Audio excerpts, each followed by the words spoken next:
नमस्कार मित्रांनो, ठरलं तर मग या मालिकेच्या आजच्या भागात आता प्रतिमा, आत्या त्याच सोबत रविराज आणि अर्जुन सायली हे मोठ्या संकटातून वाचलेले तर असतात. त्याच वेळेला आता घरातून फोन येतोय म्हटल्यावर नक्कीच काहीतरी सिरियस आहे. आपण येथे आता थांबून उपयोग नाही, आपल्याला लवकरात लवकर घरी जायला हवं असं देखील आता रविराज म्हणतात. आणि मग रविराज आणि प्रतिमा गाडीमध्ये जाऊन बसतात. तेच इकडे अर्जुन आणि सायली बोलत असतात. अर्जुन आणि सायली बोलत असतानाच ना इकडे अर्जुन सायलीला विचारत असतो की तुला आता सगळं काही आठवतं ना. तेव्हा सायली म्हणत असते की हो, मला सगळं काही एकदम आठवत आहे असंही आता म्हटलं जातं. मग तेव्हाच ना अर्जुनही खुश होतो. अर्जुनलाही कळतं की चला फायनली ज्यासाठी हा एवढा मोठा घाट घातला होता ते अखेरी सत्य सगळ्यांसमोर येईलच. आणि त्यामुळेच ना आता तो खूप जास्त खुश असतो. इकडे आता सचिन आणि राकेशची पार्टी सुरू असते. का तर त्यांना असं वाटत असतं की चला सगळं काही आता मनाप्रमाणे होणार आहे. या खुशीतच ते दोघेही जण पार्टी करत असतात. राकेश आता सचिनला म्हणत असतो की बघ ना, आता थोड्याच वेळात फोन येईल की काय झालं आहे ते. दडाम कडून त्यांची गाडी फुटलीच असेल. बघ, मी तुला सांगतो अपघात झाला असणार आहे असं देखील राकेश आता बोलत असतो. सचिन राकेश आता फोनची वाट बघत असतात की कधी कॉल येणार आहे आणि कधी एकदाच ती लोक बोलत आहे याचीच वाट आता बघत असतात. त्याच वेळेला राकेश नाटक करत असतो आणि म्हणत असतो की थोड्याच वेळात ना सुभेदारांना किंवा माझ्या आईला कॉल येईल. त्या रविराज किल्लेदार आणि त्याच्या पूर्ण कुटुंबाचा अपघात झाला ही बातमी सांगायला आणि सख्या न्यूज पेपरवर सुद्धा ही बातमी छापून येईल असं देखील आता तो बोलत असतो.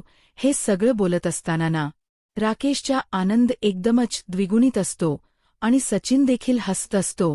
मग आता कधी एकदाची बातमी येते आणि हे सगळं ऐकायला भेटते ना, असं झालंय असंही आता सचिन बोलत असतो. राकेश म्हणतो की थांब ना, थोड्याच वेळात आपल्याला ही बातमी समजेल. आता राकेश आणि सचिन हे दोघेही जण बोलत असतात आणि तेवढ्यातच ना आता कॉल आलेला असतो सुमचा. जसा राकेशच्या फोनवर कॉल येतो ना तसं आता सगळीजण पाहत राहतात की नेमकं काय झालं आहे काय नाही हे कळत नसतं. इकडे आता सुमनचा कॉल आल्याबरोबर राकेश आणि सचिन खूप जास्त खुश होतात आणि त्यामुळेच आता खूप जास्त खुश झाल्यामुळे ना राकेश लगेचच सुमनचा कॉल उचलतो आणि बोलत असतो, हा आई बोल ना. मग सुमन आता त्याला म्हणत असते की अरे, एक प्रॉब्लेम झाला आहे.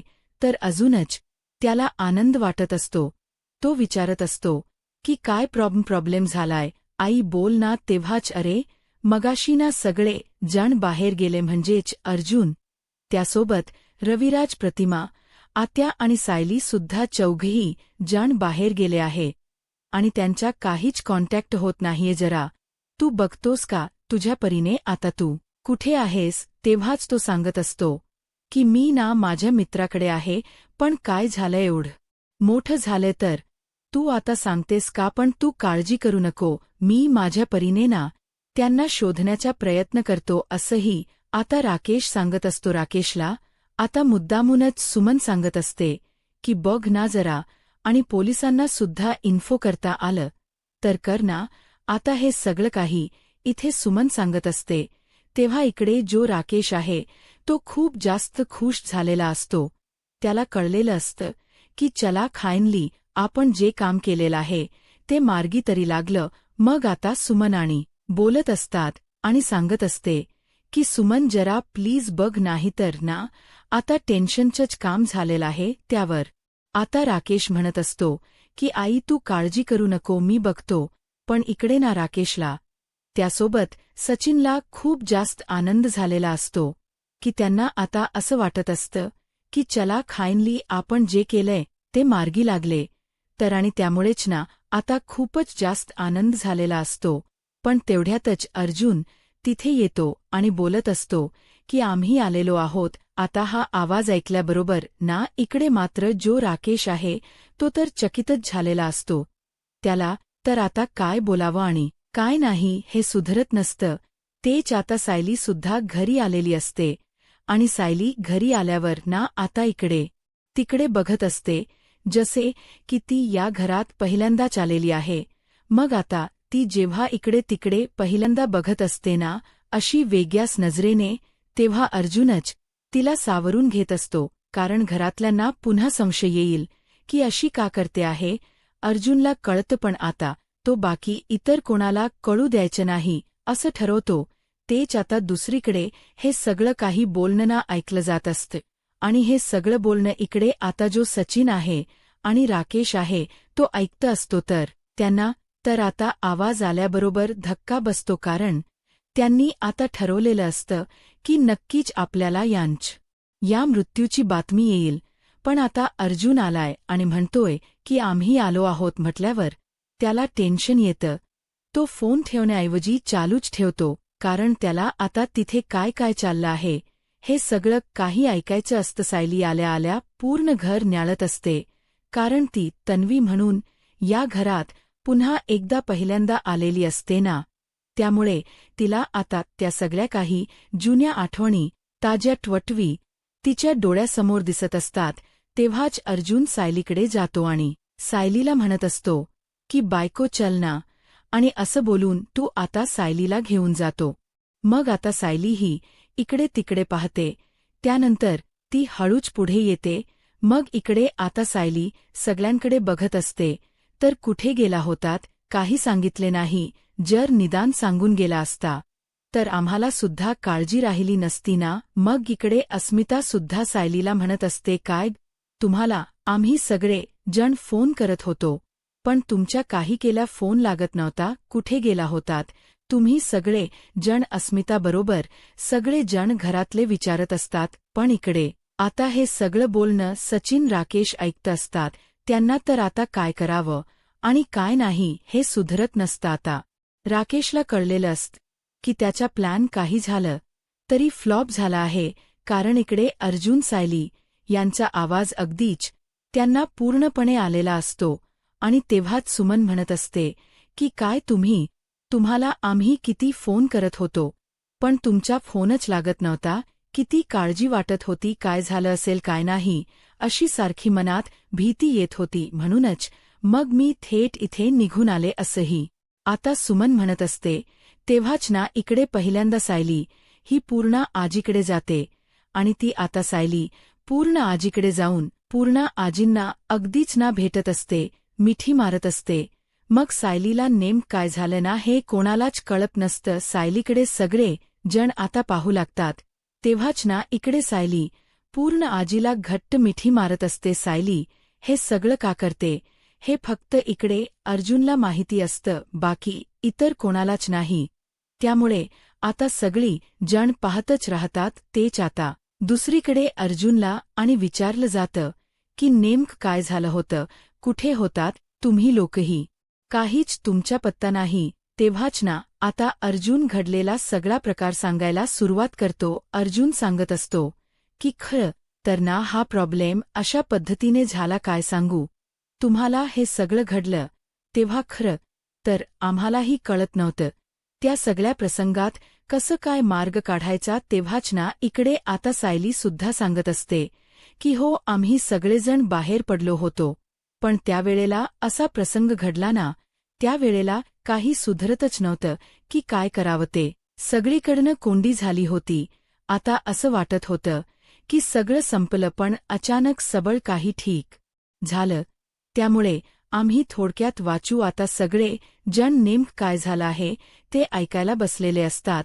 तेव्हाच ना इकडे आता रविराज आणि त्यासोबत प्रतिमा आत्यासुद्धा बसलेले असतात. मग अर्जुन एक एक करून सांगू लागतो, आम्ही एकत्रच निघालो होतो, पण मी यांच्या मागच्या गाडीत होतो. मला काहीतरी डाऊट वाटतच होता, पण मी आता विचार केला की सिनियर एवढ्या गाडी फास्ट का चालवतोय, पण गाडी इतकी फास्ट होती नाही, कळत नव्हतं की काय चाललेलं आहे. थोड्या वेळाने मी इकडे तिकडे पाहिलं, तेव्हा सिनियरला विचारलं. तेव्हा सिनियरने सांगितलं की त्याच्या गाडीचे ब्रेक फेल झाले आहे. हे ऐकूनच ना आता सगळ्यांनाच मोठा धक्का बसतो, कारण ही सगळी जण एका मोठ्या संकटातून आता वाचलेली होती. आणि हे सगळं ऐकल्यानंतर आणि या सगळ्या गोष्टी ओळखल्यानंतर आता सगळ्यांनाच खूप मोठा धक्का बसलेला होता. इकडे आता जो अर्जुन असतो, जे सगळ्या काही गोष्टी सांगत असतो ना, तेव्हा हे सगळं काही बोलणं इकडे असणारा सचिन आणि राकेश ऐकतं असतो. राकेशने तर आता अक्षरशः डोक्याला हात लावून घेतलेला असतो आणि फोन देखील ठेवून दिलेला असतो. फोनही त्याने ठेवून दिल्यानंतर ना, इथे सचिन राकेशवर ओरडतो, आणि तू काय केलेस बघितलंस का? सगळंच काही हातातना घालवलेस. जर एवढं सगळं असलं असतं ना, तर काय झालं असतं? खरंच तू काय करून बसलायस? हे सगळं असंही आता म्हटलं जात असतं. तेव्हाच ना इकडे आता अर्जुन जेव्हा सखी कहाणी सांगतो, तेव्हा सख्यांनाच मात्र आता खूप मोठा धक्का बसतो हे सगळं काही ऐकून. आणि थोडक्यात का होईना सगळी जण वाचलेली असतात, तर दुसरीकडे मात्र आता पाहायला मिळत असतं की इकडे जे रविराज असतात ते सुद्धा ह्या सगळ्या काही गोष्टी सांगून समजवायचा प्रयत्न करत असतात. मग तुम्ही सगळी जण एवढ्या मोठ्या प्रसंगातून बाहेर आलेला आहात. खरंच ना, हे खूप भयानक असं आहे. या सगळ्यातून तुम्ही अशा पद्धतीने बाहेर निघालात, ते पण एकावरती बरंच झालं. तुम्ही खूप मोठ्या संकटातून वाचलेला आहात असं देखील आता बोललं जातं. तेच आता मधुभाऊंना तपासायला डॉक्टर आलेले असतात आणि मधुभाऊंना चेक वगैरे करत असतात. तर मधुभाऊ आता पूर्वीपेक्षा खूपच चांगले सुधारलेले असतात. मधुभाऊंची तब्येत इतकी छान छान सुधारलेली आहे बघून ना, डॉक्टर देखील खूप जास्त खुश असतात. डॉक्टरही म्हणत असतात की बरं झालं, हे सगळं काही व्यवस्थित झालं. आता तुम्ही काळजी करू नका, डॉक्टरांनी सुद्धा सांगितलेलं असतं. डॉक्टर आता एवढ्या सगळ्या गोष्टी जेव्हा सांगतात ना, तेव्हा मात्र आता इकडे डॉक्टर मधुभाऊंना स्वतःहून उठून बसायला सांगतात. डॉक्टरांनी सांगितले म्हटल्यावर आता मधुभाऊ सुद्धा उठून बसतात. मग आता मधुभाऊ इतक्या पटकन उठून बसायला लागले आणि आता हळूहळू का होऊन बोलायला लागले. ही गोष्टच ना मुळात ना आता सगळ्यांनाच आवडलेली असते. इकडे डॉक्टरही म्हणत असतात की खरंच ना, हे खूप जास्त मिरकल आहे. आणि तेव्हा इकडे कुसुम म्हणत असते की आपण तर ह्यांना उठवले, पण बघा ना, सारखे सायलीच करतात. त्यांना सायलीला भेटायचे आहे. मग तुम्ही काम का करत नाही? त्या सायलींना बोलवून घ्या. मग आता इतकी रात्र झाली आणि म्हणूनच मग नको वाटते. म्हणूनच मी विचार केला की उद्या करते कॉल करून, पण आता ते ऐकतच नाहीयेत. हो, मला आताच्या आता साऊला भेटायचे आहे असं देखील मधुभाऊ आता हट्ट करतात. मधुभाऊ एवढा हट्ट करतायत म्हटल्यावर इथे कुसुमला सुद्धा आता ऐकावंच लागणार असतं. दुसरा काही पर्यायच नव्हता. तेच आता दुसरीकडे पाहायला मिळत असतं की मधुभाऊ आता बरे झाले आहेत म्हटल्यावर डॉक्टरही सांगतात की खरंच हा खूप मोठा चमत्कार आहे. असे पेशंट इतक्या लवकर बरं होणं शक्य नाही. पण आपले मधुभाऊ जे आहे ते बरे झालेले आहे आणि मधुभाऊ एकदमच बरे झालेले असतात. दुसरीकडे आता सायली रूममध्ये असते. अर्जुन मात्र या सगळ्या प्रसंगाचा झालेला विचार करत असतो. तेव्हा सायली खूप जास्त खुश असते आणि ती म्हणत असते की फायनली सगळं काही बरं झालं. एकतर मी विचार करत होते की कशा काही गोष्टी ठीक होतील, त्या पण एका अर्थी सगळ्या काही गोष्टी ब्याच झाल्यात. आणि काय सांगू, इतका आनंद झालाय ना मलाला की हा शब्दात सांगता येणार नाही. अर्जुन मात्र शांत उभा असतो. मग आता अर्जुनला काहीच रिएक्ट करावंसं वाटत नसतं. तेच आता सायली अर्जुनकडे जाते आणि म्हणत असते की अहो, मला ना आता सगळं काही आठवायला लागलेलं आहे. पहिल्यांदा या सगळ्या काही गोष्टी ज्या आहेत ना, त्या सगळ्या ब्लर मला आठवत होत्या, पण आता नाही. आता तर सगळ्या काही गोष्टी एकदम ठळक आणि व्यवस्थित दिसतात आणि त्यामुळेच ना आता मला बरं वाटतंय. इकडे आता अर्जुन सायलीकडे बघतो आणि सायलीला म्हणतो की तुला हे सगळं काही बरं वाटतंय, पण त्या सगळ्या प्रसंगामध्ये असताना माझा जीव किती मेटाकुटीला आला होता. तुला माहिती आहे का मला किती त्रास झाला होता? ते मी तुला शब्दात सांगू शकत नाही. मी तर विचार करत होतो की काय होतेय आणि काय नाही. सतदेवाकडे प्रार्थना करत होतो, या सख्यामध्ये जर तुला किंवा आपल्या बाळाला काही झालं असतं तर मी काय केलं असतं याचा तू विचार करतेस का फक्त? तू स्वतःचा विचार करतेस की हे सगळं काही असं झालंय, पण तू हा विचार करतेस का की काय घडलं होतं आणि काय नाही ते? जेव्हा एका मिनिटात सगळं काही संपलं असतं ना, तर मग शकता का प्रॉब्लेम झाला आहे मधुभाऊंच्या बद्दल ती सांगते. ते ठणठणीत बरे झालेत हे काही ती आता सांगत नाही, पण आता नक्कीच ना काहीतरी गडबड झाली आहे. ही गोष्ट तर आता कळून चुकलेली असते. तेच आता दुसरीकडे पाहायला मिळत असत की जे पहा नागराजला भेटायला सचिन आणि राकेश गेलेला असतो ना, तेव्हा नागराजला भेटायला गेलेला असताना नागराजने संताप राकेशच्या जोरात कानाखाली वाजवलेली असते. आणि राकेशच्या जेव्हा तो कानाखाली वाजवतो ना, तेव्हा राकेशला म्हणतो की काय रे, तुला एकही काम धड करता आलं नाही का? जरा एकतरी काम धड करायचं नव्हतं ना? नाहीतर हे सगळं कसं घडलं असतं? अरे, ह्या सगळ्या काही गोष्टी ना जरा व्यवस्थित करायच्या आणि जर प्लॅनिंग करून केलं असतं तर हे सगळं काही झालंच नसतं. आता वाट लागली ना सगळ्याची, हो कळते मला या सगळ्याची वाट लागली आहे ते, पण तरीसुद्धा तुम्ही तरी कुठे काही केलं होतं हो? तुम्हाला सुद्धा या गोष्टी जमल्याच नव्हत्या आणि तुम्ही मला सांगताय का या सगळ्याबद्दल? असं देखील आता इकडे असणारा हा राकेश जो आहे तो नागराजला उलट बोलत असतो अजूनच. मग नागराजला राग घेतो आणि नागराजना आता त्या राकेशच थोबाड खोडतो आणि एकही काम धड करत नाहीये. तुम्ही लोक काही जमत नाहीये. मी तर विचार केला होता आता तरी निदान सगळं काही मनाप्रमाणे होईल, पण आताही कोणत्याच गोष्टींना ना मनाप्रमाणे झालेल्या नाहीयेत. सगळं चाताना न झाल्यासारखंच आहे. काय करावं काही सुचत नाहीये. दुसरीकडे आता सायली अर्जुन आता भेटायला गेलेले असतात मधुभाऊंना, तर मधुभाऊंची तब्येत आता खूप छान सुधारलेली आहे हे आता कळून चुकलेलं असतं आणि त्यामुळेच ना सायली देखील खूप खूप जास्त खुश असते. सायली आता बघतच राहते. सायलीलाही कळत असतं की बरं झालं, फायनली सगळं काही ओके झालेलं आहे ते. मग तेव्हाच ना मधुभाऊंकडे सायली बघत असते आणि सायली मधुभाऊंना सांगत असते की मधुभाऊ, तुम्हाला आता बरं वाटतंय ना? ओके तर आहात ना? तर मधुभाऊ बोलत असतात की हो, मला आता बरं वाटतंय. मग आता मला तुला एक गोष्ट सांगायची आहे आणि त्याच वेळेला एक गोष्ट सांगायची आहे म्हटल्यानंतर इकडे सगळी जण पाहत राहतात. मग आता मधुभाऊ सांगत असतात की तर ना मला तुला हेच सांगायचे आहे की तू सायली नाही आहेस. मग आता कुसुम तर हे सबळ बोलणं ऐकतच राहते. कुसुम म्हणत असते की काय बोलताय तुम्ही? सायली नाहीये ही तर आपली सायलीच आहे ना? काय होते मधुभाऊ, हाला काही गोष्टी आठवत नाहीये का? असं देखील आता म्हटलं जातं. तेव्हाच ना मधुभाऊ सांगत असतात की आपली सायली नाही तर ही तन्वी आहे आणि वकिलांची मुलगी. मग आता अर्जुन म्हणतो वकिलांची मुलगी म्हणजे रविराज किल्लेदारांचीच ना? तेव्हाच आता मधुभाऊ सांगतात की हो, रविराज किल्लेदारांची ही मुलगी आहे. ही गोष्ट ऐकल्यानंतर ना आता मात्र इकडे खूप मोठा धक्काच ना सगळ्यांनाच बसलेला असतो. म्हणजे सायली आणि अर्जुन ज्या क्षणाची इतके दिवस वाट बघत होते, अखेरीस तो क्षण हाच होता.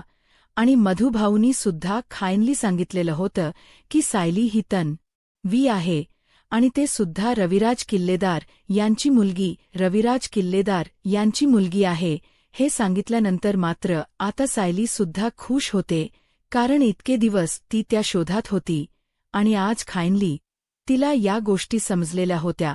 आज फायनली तिला या गोष्टी समजल्यानंतर ना तिला सुद्धा एकदमच भारी वाटत होतं आणि ती खूप जास्त खुश होते. इकडे अर्जुनला DNA रिपोर्ट सुद्धा आलेले असतात आणि अर्जुनला जेव्हा DNA रिपोर्ट येतात ना तेव्हा अर्जुनही आता सायलीला म्हणत असतो की सायली, DNA रिपोर्ट आलेले आहे. मग सायली विचारत असते की रिपोर्टमध्ये काय आलंय सांगा ना? मग आता अर्जुन रिपोर्ट वाचत असतो आणि तेव्हाच ना तो सायलीला सांगत असतो की रिपोर्टमध्ये हेच आलेलं आहे की तूच आता सायली नाही तर तन्वी आहेस आणि या सगळ्या काही गोष्टी परफेक्ट मॅच झालेल्या आहेत. म्हणजेच तुझे आणि प्रतिमा आत्यांचे ब्लड ग्रुप मॅच झालेले आहेत आणि त्याचबरोबर DNA टेस्टही मॅच झालेली आहे. आणि त्याचबरोबर तुला सांगू का, जे काही प्रियाने आतीच टेस्टसाठी रिपोर्ट दिलेले होते ते सुद्धा परफेक्ट असे मॅच झालेले आहे. ही गोष्ट सुद्धा आता सांगितलेली असते. आणि तेव्हापासना सायली खूप जास्त खुश होते. सायली म्हणत असते की आपण ज्या शोधात होतो आणि अखेरीस ते सत्य अशा पद्धतीने समोर आलेलं आहे. मग आता कुसुमला मात्र या सगळ्या काही गोष्टी कळत नसतात की हे सगळं नेमकं होतं तरी काय. तिला काहीच कळत नसतं. ती आता टेन्शनमध्ये येते. तेव्हाच अर्जुनला सायली घट्ट मिठी मारते. मधुभाऊंना सुद्धा आता फायनली सायलीची खरी ओळख तिला सांगितल्यामुळे बरं वाटत असतं. तेच आता इथे कुसुम म्हणत असते, पण मला सांगा ना, नेमकं हे सगळं काय चाललेलं आहे. तुम्ही लोकांनी मला काही सांगितलं नाही तर कसं कळणार आहे. तेच आता सायली आणि अर्जुन आता या सगळ्या काही गोष्टी कुसुमला सांगत असतात. मग आता कुसुम म्हणत असते की म्हणजे तू प्रतिमा आत्यांची मुलगी आहेस. तर मग आता सायली म्हणत असते की तरीच मी विचार करत होते की या सगळ्या काही गोष्टी इतक्या सगळ्या काही सेम कशा काय असू शकतात. पण बरं झालं, एका अर्थी या सगळ्या काही गोष्टी समजल्या. तरी असंही आता म्हटलं जातं असतं. बस ना.